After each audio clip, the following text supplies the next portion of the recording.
discuss prepositions. Now we look at prepositional functions. What's the difference between the two? Recall that a preposition is a statement that is either true or false. With a prepositional function, it's a statement that contains an unknown variable. It could be one or more, and the whole truth value of the statement depends on the value of the variable. What value is the variable assigned to? So that unknown variable could be x, y, z. So continuing, we have preposition, we have prepositional function. So we know that a preposition could either be true or false, and we have our statements right here where we could say that it's true or false. So we have 13 is greater than 20. We know that's false because 13 is less than 20.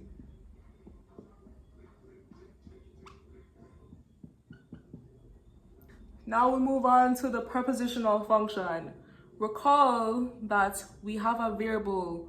We don't know the value of the variable. Our variable here is x. We're saying that x is greater than 20. Can we say that's true or false? No, because we don't know what x is. We don't know. So we're saying that x is basically acting like the dictator of the truth value. Basically, like x controls what the truth value of the statement is. So now we're considering what values of x would make this statement true or false. So we know for true, the statement states that x is greater than 20. So we should know that what makes this statement true? Values that are greater than 20. So we're considering values like 21, 50, 100, 1 mil, 1,000, values that are greater than 20. Now false. What makes this statement false? Values that are less than or equal to 20. So we're thinking 1, 2, minus 20, 3, as well as 20, because it states that the value has to be greater than 20 in order for the statement to be true. Now we're looking at quantifiers. What is a quantifier? A quantifier is a phrase or symbol that basically specifies the number of elements that are in a set that satisfies a condition in a statement. So for example, all girls like the color pink. The word that would be the quantifier is all, because we're saying it. We're basically specifying that it's all members of the set of girls, the set being girls, like the color pink. Like the color pink is the condition, yeah. And with mention of the word all, let's talk about our first type of quantifier. The first type of quantifier is the universal quantifier. And the universal quantifier is basically stating that it's true for all elements that are in a set. So just like what I said with the example, all girls like the color pink, that would be an example of a universal quantifier because we're stating that it's for all members of a set of girls. So we have the statements all girls like the color pink, and we're using the universal quantifier. So first thing, we have our unknown variable. So we're gonna let x represent the number of girls. So x, number of girls. And since we're saying it's for all girls that are, it's for all girls, that's in a set of girls, is for all members, basically. Would have this symbol representing our universal quantifier. So it's like an A, upside down A. And would have our variable x. So now we want to discuss our second quantifier, being the existential. So what if we didn't want to say it's for all girls? Like all girls don't like the color pink. But we know that at least one girl out there like the color pink. This is when the existential quantifier comes to play. So the existential quantifier states that it's true for at least one element in the set. So instead of saying all girls like the color pink, we would say there exists at least one girl that likes the color pink, because it's true for at least one member that's in a set of girls. So we're saying there exists at least one girl. And we're using, of course, since we see this phrase, we're using the existential quantifier. How do we represent this symbolically? We would have an inverted E, and we're gonna say that X again represents the number of girls, basically. Well, X represents, yeah. We would have existential quantifier, the symbol right here, an inverted E, and our unknown variable X. So in order to identify if you're using the universal or existential quantifiers, there are certain terms you'd look for. So for the universal, you're looking for all, because it's true for all. And you'd also look for every. So for every X, for every Y, whatever the variable is. Next thing is the existential, you'd look for at least one. So once like you see that term, basically, that would basically indicate that you're using the existential quantifier. And then the other one is there exists. So usually it's like they usually use these in the same sentence too. But like once you see these terms is existential quantifier. So here's two statements that we want to write symbolically. So recall that for the universal quantifier, it's like a upside down capital A, and for the existential quantifier, it's a inverted E, inverted capital E. So the first statement says, every real number is less than or equal to its square. We see the word every. The word every is associated with the universal quantifier. So that's the first thing we're gonna do. We're gonna have our quantifier symbol, the universal quantifier symbol. Next, it's a real number. So it's specifying what type of number it is. It's specifying what set that number is a part of. So let's have a variable a variable X. And since it's a real number, we can say that it's a part of the set R, because R represents a set of real numbers. And the rest of the question, so we've represented the first part, every real number. And the rest of the statement says, is less than or equal to its square.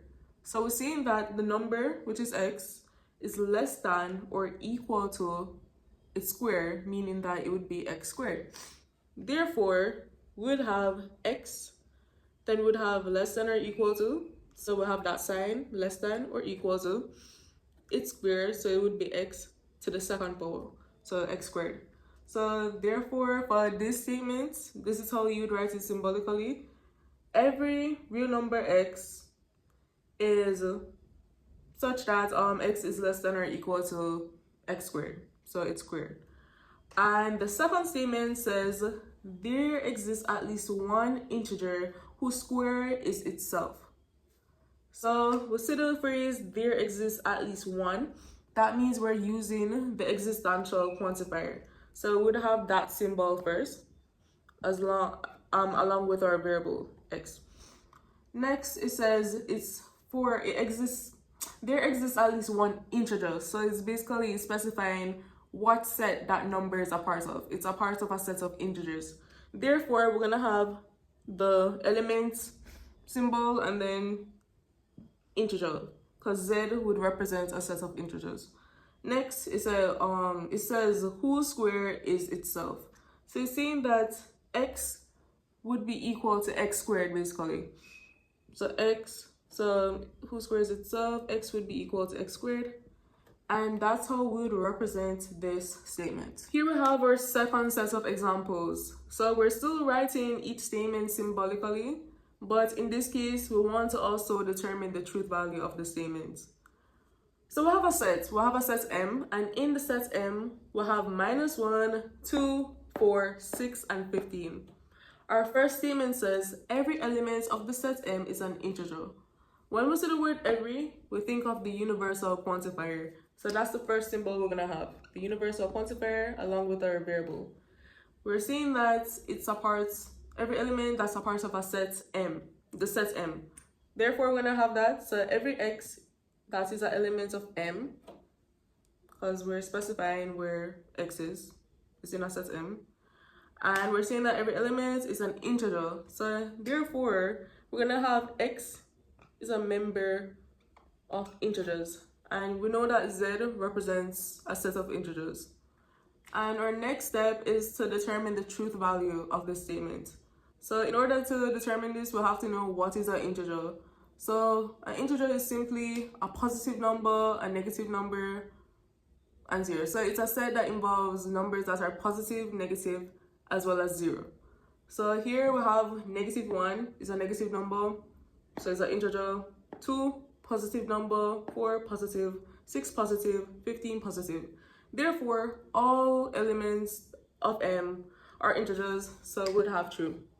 I noticed that I went through all the elements to ensure that they're all integers, because that's the only way for a statement that involves the universal quantifier to be true. You have to check all elements to ensure that all elements meet the condition for the universal quantifier.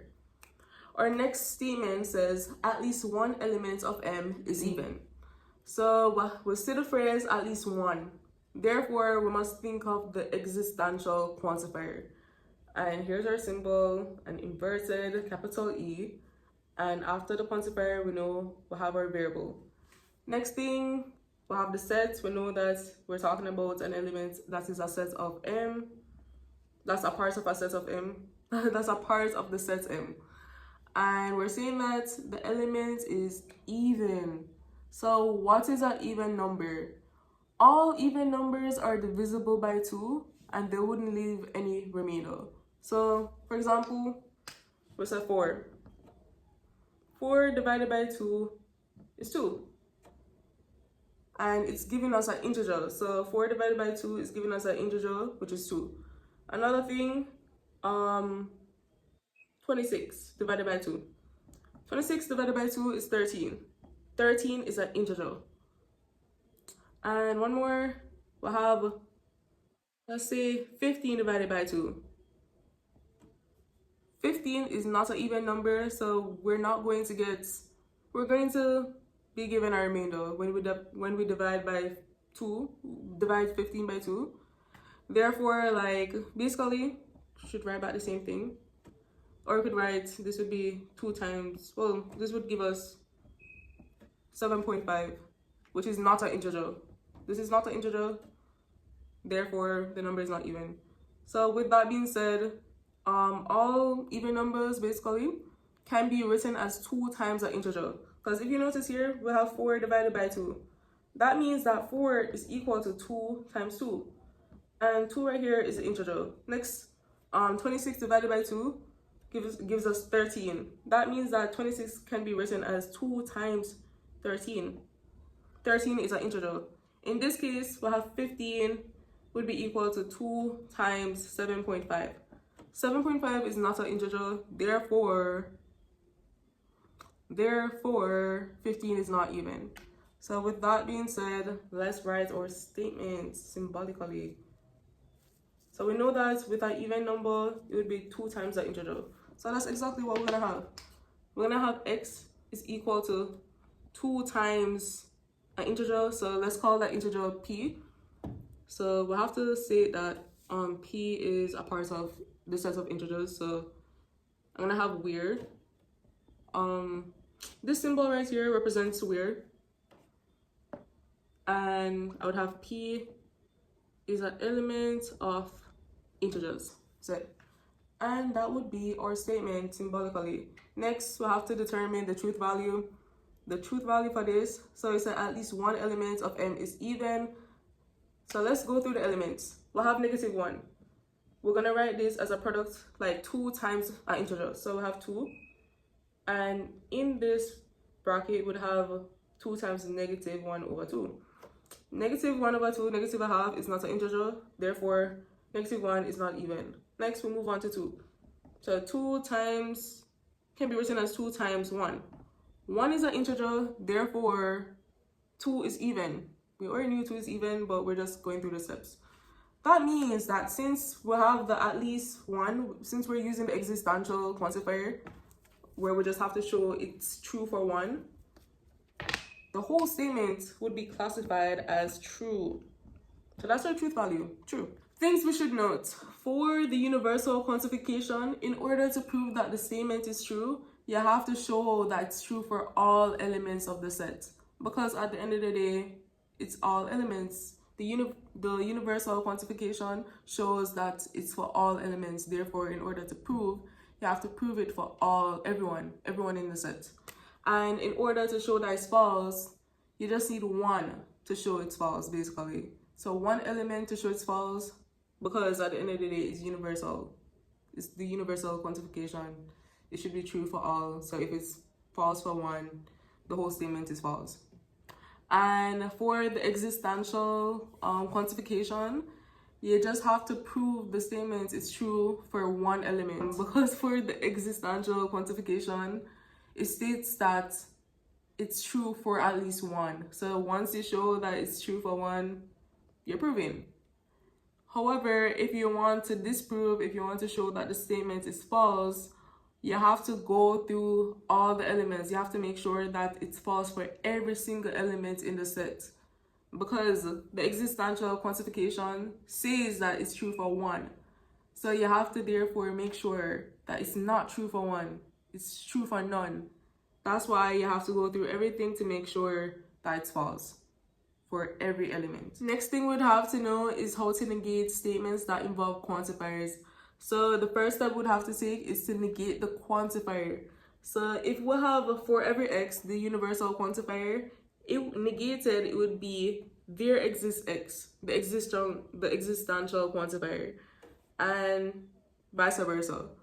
So if we have existential quantifier, that would turn into the universal quantifier negated, and yeah. And the next step is to negate the statement. So if the statement is the test is difficult, negated, it would be the test is not difficult, the test is easy. And those are the two steps you would take. Here's an example. So the statement is every computing student passed the COM 1210 exam, and we want to negate it. The first step we'd have to take is to negate the quantifier. So before that, let me just write, let's have a little table. Original, negated. The first thing we'd have is our quantifier be negated. We see the word every. Therefore, that's the universal quantifier. So the every would turn into existential. So in fact, let me not write the symbol because we're not dealing with symbols right now.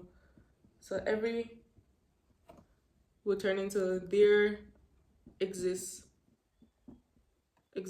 at least one. And our next step is to negate the statement. So we negated this and we're looking for this part. So it said every computing student passed the COM 1210 exam. We're looking at the part with the verb passed, the COM 1210 exam, and we want to negate that statement, that part of the statement. So passed the COM, let's just put it 1210 exam. That's original. Therefore, the negated version would be failed, or it could say not passed. But let's just say failed, because that's the opposite. So failed the COM 1210 exam. So since we highlight the negated quantifier and the negated statement right here, therefore, we're looking at this part. Well, all of this, I'm sorry. What? So we're going to join these two things together. So we're going to have, for the negation, we'd have there exists at least one. We're talking about computing students. So one computing student let's say that failed the COM 1210 exam. And that would be our negation. I hope you guys can see it. I can't hear it good. So there exists at least one computing student that failed the COM 1210 exam. That's the negated version of the original statement. Every computing student passed the COM 1210 exam. So here's your second statement that we want to negate. At least one odd number is not prime. So here we have it. The first thing we'd have to do is we would have to identify our quantifier and negate it. So let me have my little table.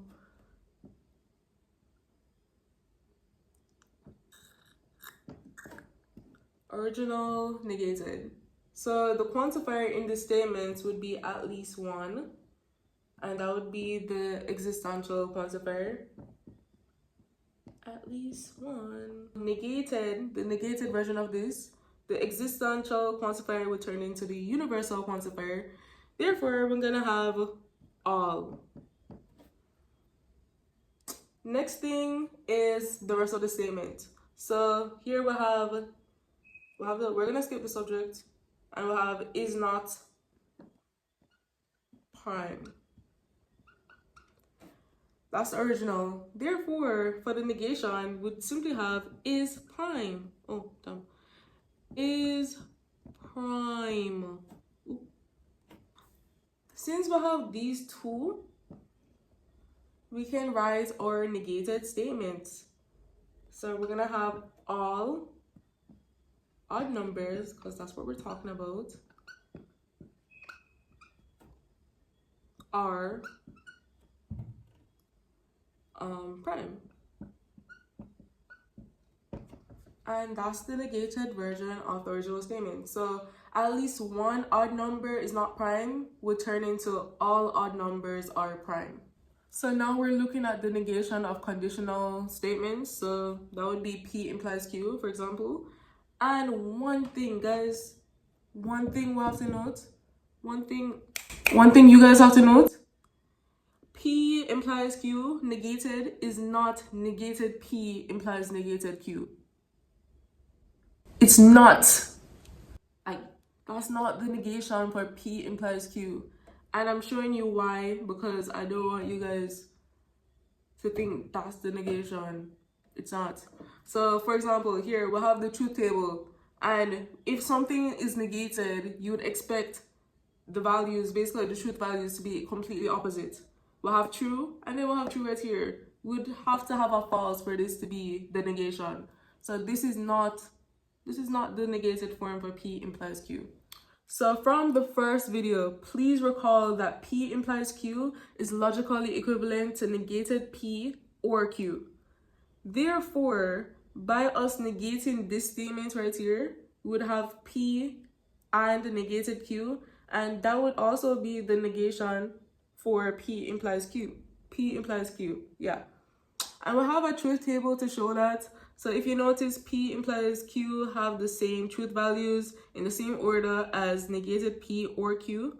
However, both of these statements have opposite truth values for this. Basically, this is the negation, because if you notice, we'll have a true here, we'll have a true here, we'll have a false, we'll have false, we'll have true. True, false, therefore is negation, and therefore the negation for P implies Q would be P and not Q. Multiple quantifiers. So this describes a statement that might include more than one unknown variable, and with that, they have different quantifiers being used in the statement. So in the statement, you might see two unknown variables, X and Y, and both quantifier types are used. So the universal and the existential quantifiers are used. And that's basically it for the multiple quantifiers. Our first example, so we want to write this symbolically and determine the truth value of the statement. So here we have every real number is greater than some other number. So some other real number. So let's say we see the word every. Therefore, we're using the universal quantifier, and let's use a variable X. So we're saying that every real number is greater than some other real number. Therefore, since we have some other real number right here, we're not being specific. So we could use the existential quantifier here. I meant to put real here, so let's just put it right here. It's a real. So for every real number, there exists some other real number. And we're saying that there's a number that's always going to be greater than another number. So we'll have X is greater than Y. And that would be our statement. And now we want to just determine the truth value for the statement. So if it's true or false. And based on this, it's true because you always can find a number that's greater than some other number. So for example, 1000, a number greater than 1000, 1001. 2 million, greater than 2 million, 2 million and 1. 99, greater than 99, 100. And yeah, that statement is true. Here's our second example, and this time we'll have it in symbolic form. So it says for every integer x, there exists an integer y such that x squared plus y squared is equal to 25. I want to write this in words. I mean, I just said it in words. I could just write it down, or I could just show it on the screen. Wow! That's it on the screen. So now we want to determine if the statement is true or false. And I can already tell that it's false. Why? So we're saying that for any number whatsoever, when we square the number and add it to some other number being squared, we can get 25. But we're saying x, any number. So what if x is equal to 6? We know that 6 squared is 36. There's no way we can get 36 plus a squared term being equal to 25. Why? Because in order for this to be 25 basically, we'd have to subtract 9. Meant to say subtract 11 because 36 minus 25 is 11. And we know that any number being squared is going to give us a positive number. Therefore, this statement is false. And we can just have a counterexample okay, where x is equal to 6, or we could be more general and say when x is greater than 5. Because once x is greater than 5, we're basically saying that because we know 5 squared is 25 plus y equal 25. We know that for this y can be equal to 0, so y equals 0, and you know 0 squared is still 0, so that would satisfy the condition. But once x is greater than 5, we're gonna get a number greater than 25, because at the end of the day we're saying that y is an integer and there's no way we can get 25 when x is greater than 5. If that makes sense. Please tell me it makes sense. So we want to negate those statements. If f is differentiable, then f is continuous.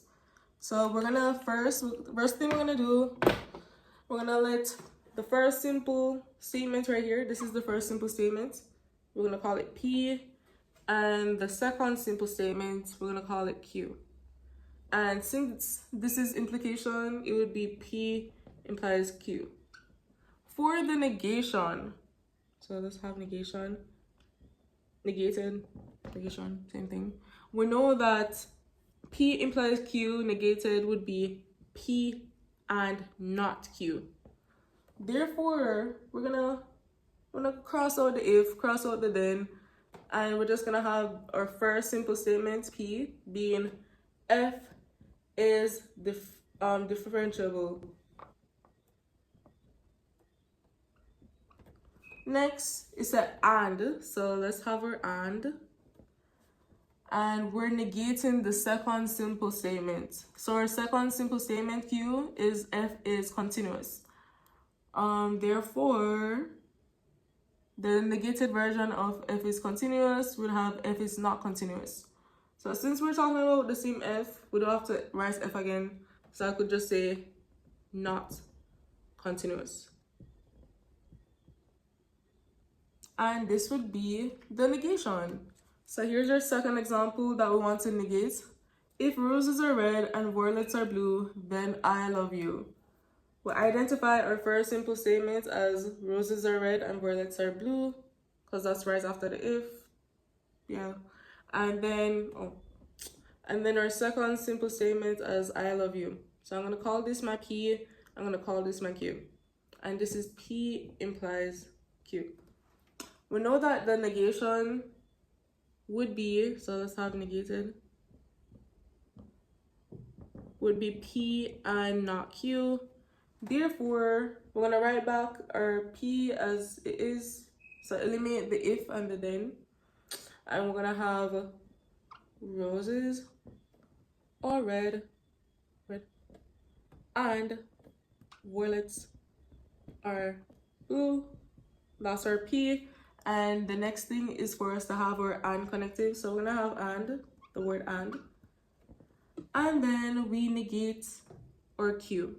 So it says I love you.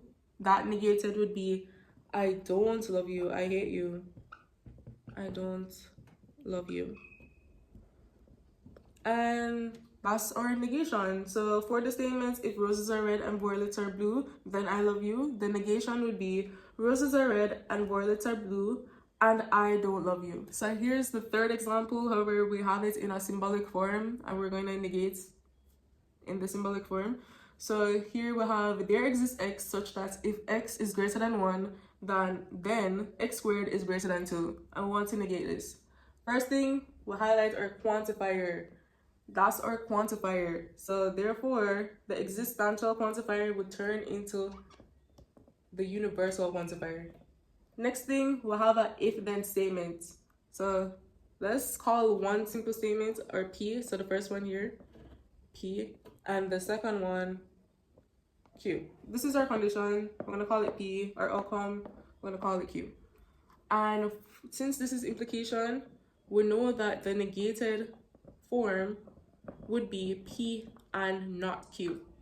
So we're gonna take out, wait, so let me just put the phrase such that. So let's eliminate our if and then, and we're just gonna have P. P is the same. So we're gonna have x is greater than 1, and we're gonna negate the Q. So here we have x squared is greater than 2. That negated would be, since we have greater than, what's the opposite of greater than? It would be less than or equal to. So that's what we're gonna have.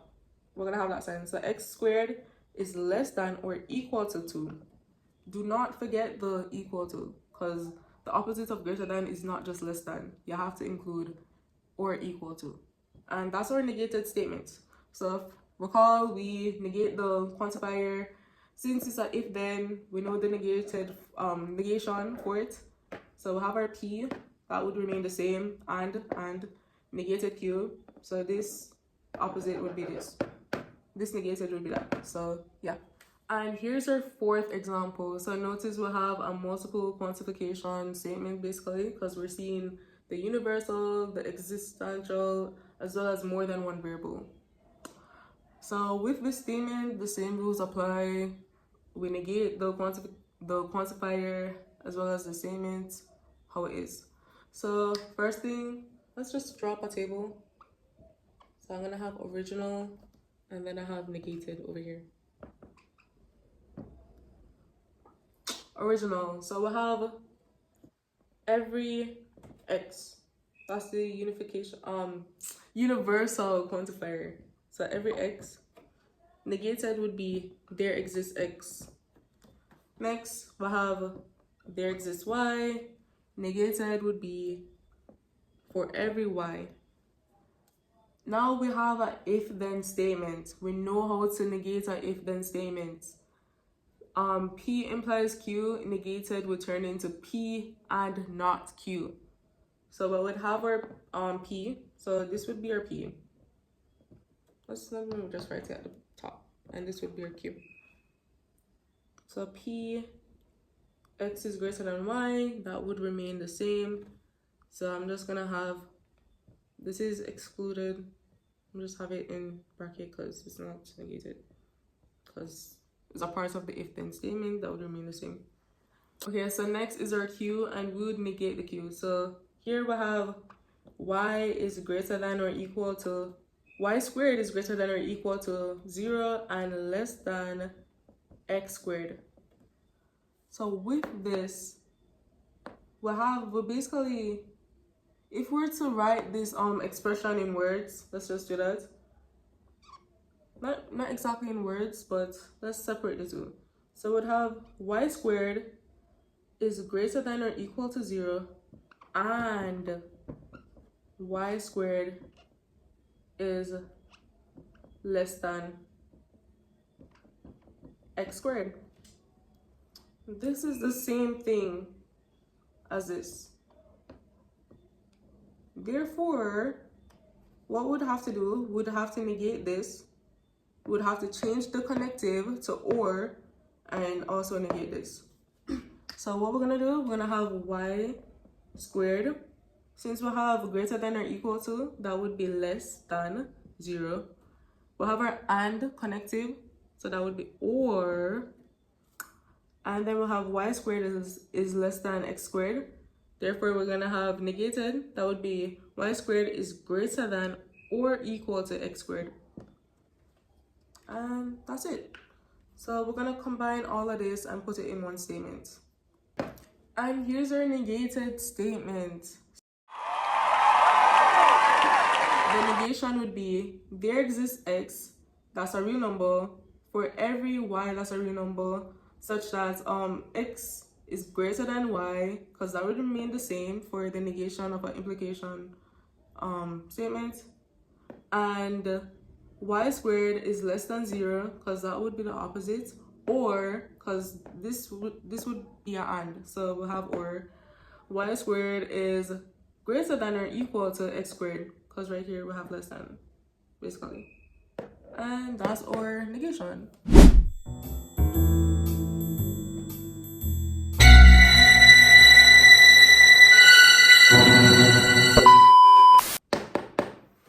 Let's go. So we have 4 main types of proving methods. We have the counterexample, direct proof, contrapositive proof, as well as contradiction. And we'll be looking at each one individually, so let's get into it. So our first one is the counterexample. So the counterexample is usually used with statements involving the universal quantifier. And with the counterexample, we're basically finding an element of the variable x where the statement would be false. So we're just finding one x that makes the whole statement false. Okay, so here's our example. For every x such that x is prime, x is also odd. So we want to find a value for x that makes this statement false. X, a number that is prime, that is even instead of odd, basically. And therefore, our counterexample would be 2. So this statement would be false and would give a counterexample that's the value that makes the statement false. And we know that our value would be 2 because we know 2 is a prime number, but it's even, because we can write it as 2 is equal to 2 times 1, and 1 is an integer. Our next method is direct proof. So with direct proof, if we have a statement that involves implication, P implies Q, would assume that P is true, the condition, and once we basically assume P is true, we'd basically conduct certain steps to show that Q is also true. And once both are true, that means that the whole statement is true.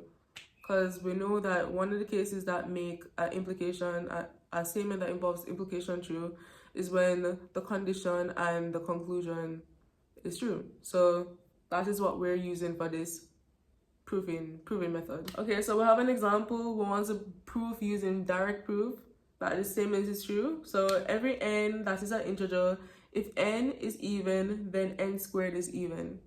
So the first thing we want to do, we want to assume that the condition is true. So let's first identify our condition and outcome from the implication. So we know that the phrase after the if is the condition, and then this would be the outcome. So let's identify these with represent these statements using P and Q. So P would be n is even, and Q would be n squared is even. So the first thing we'd have to do with this proving method, we'll have to assume that the condition P is true. So we're saying that n is even. When a number is even, we can write it as 2 times an integer. So we're going to have n equal 2 times p, where p is, where p is a member of integers, a set of integers. So since n is equal to 2p, we now look at the outcome. We say that n squared is even. What we're going to do is that since n is equal to 2p, we can square the 2p for this. So we're going to have n squared is equal to 2p squared. When we square it, let's just write out everything. We'd square the 2 and we'd square the p. And this would be equal to 4p squared. When a number is even, we can write it as 2 times an integer. So all we're going to do here is that we're going to factor out a 2 from this, from the 4p squared. When we factor out a 2, because we want to show that it's even, as our integer, we're left with 2p squared.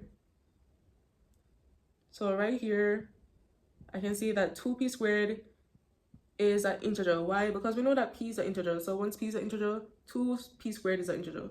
Therefore, our statement right here is true because we just showed that n, we just assume that n is even, and by doing that, we just showed that n squared is also even because we can write it in this form where we have 2 times an integer.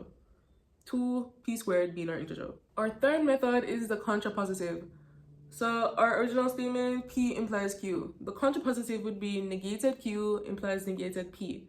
And please recall that p implies q and negated q implies negated p are logically equivalent, meaning that they have the same truth values in the exact same order. Therefore, with the contrapositive, it's the same procedure as the direct proof, however you're just using the contrapositive. So like after like basically identifying the contrapositive, you'd follow the same steps where you assume that the negated q instead, in this case, would be true, and then you do some steps to show that negated p is also true, to basically show that the whole statement is true. Here's an example. We'll have, there exists n, that is an integer.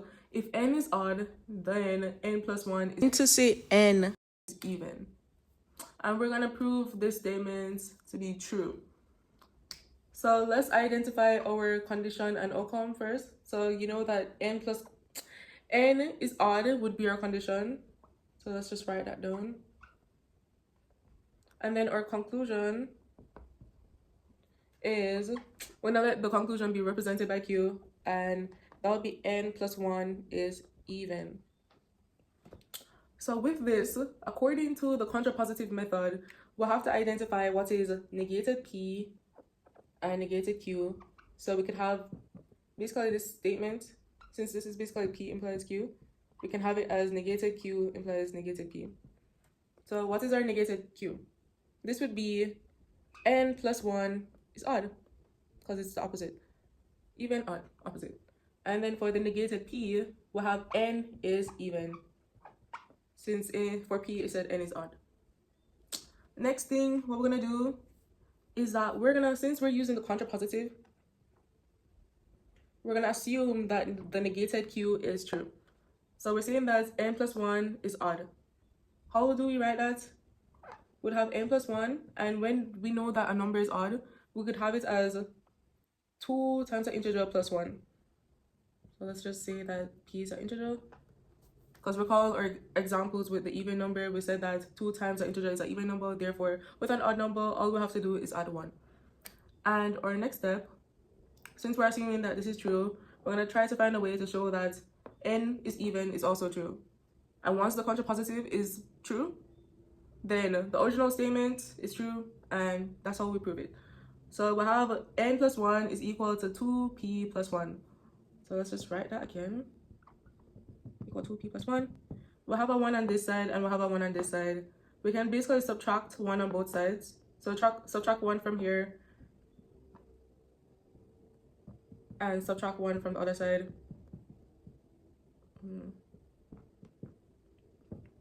And we're left with n is equal to 2p, where we know p is an integer. So since we have n is equal to 2p, where p is an integer, we know that n is even. Therefore, this would be true. And since it's true for the contrapositive, it's true for the original statement, because they're logically equivalent. And our final method is the contradiction. So you know contradiction, it means opposites. And what we're doing here is that when we're showing that the negated statement, so we'll have the original statement. When we negate the statement, we want to show that the negated statement is false, basically. And once we show that the negated statement is false, we're showing that the original statement is true. Because if the opposite is false, then that should be true. Okay, so we want to do this example. We have root 3 is irrational, and we want to prove that this is true using contradiction. So I'm going to call this my P. This is my P. And I want negated P because we're using contradiction. So negated P would be root 3 is rational. Now we have to consider what makes a number rational. A number is rational when we can express the number as a fraction and it has no common factors or divisors. So with that being said, let's write root 3 as a fraction. So I'm going to write root 3 as m over n, where m and n are two integers. So I'm going to have a side note of that. On that. Next, I'm going to square both sides just to get rid of the root for now. And I'm going to have 3 is equal to m squared over n squared. I'm going to transpose to make m squared the subject, and I'm going to get 3n squared. Right here, we know that 3 is a factor of this, of m squared, because 3 times a number, n squared. 3 times a number, basically, where n squared would be an integer. So 3 is a factor.